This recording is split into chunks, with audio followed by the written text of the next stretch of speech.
Bé, estem així, les cabres d'Omar, que ara mateix ja estan en barx i estem fent el viatge de portar-les des de Llutxent, que és on Omar té el seu corral, i ens dirigim al paratge natural del Parpalló Borrell, en terme de Gandia, perquè tenim un projecte de manteniment forestal amb els animals. I estem en aquest trajecte cap al nostre paratge. Jo tinc n'hi haurà unes 250, però en total he de tenir unes 300 cabres o per ahí, més o menys. Menja de tot, això igual mengen verd, que mengen carrasca, que mengen a lo que estires. Però més que res solen menjar el que és llenya, monte. La cabra és més que res per al monte. La cabra per a aquest terreno d'ací és molt millor la cabra que l'ovella.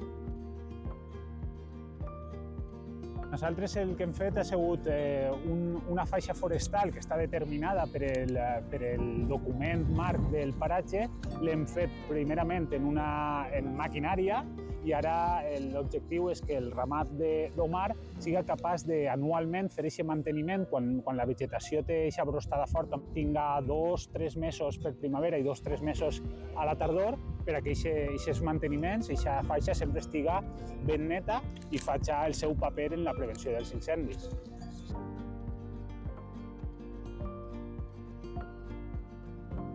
Doncs això que tinc així darrere és el corral que van construir per al projecte de ramat de faus de les cabres. Perquè és important que estiguen just en la zona que volem que estiguen pasturant. És el lloc més proper que tenim dins del paratge. A més, com tenim les bases de protecció d'incendis molt proper, també les podem dotar d'aigua i algunes infraestructures per poder guardar el menjar. Bé, entenem que crida molt l'atenció que les cabres estiguen al paratge perquè ha generat moltes expectatives, però hem de fer que la gent no oblide que tant el gos pastor com les cabretes estan treballant en el paratge. Per favor, no els donem menjar, no les molestem.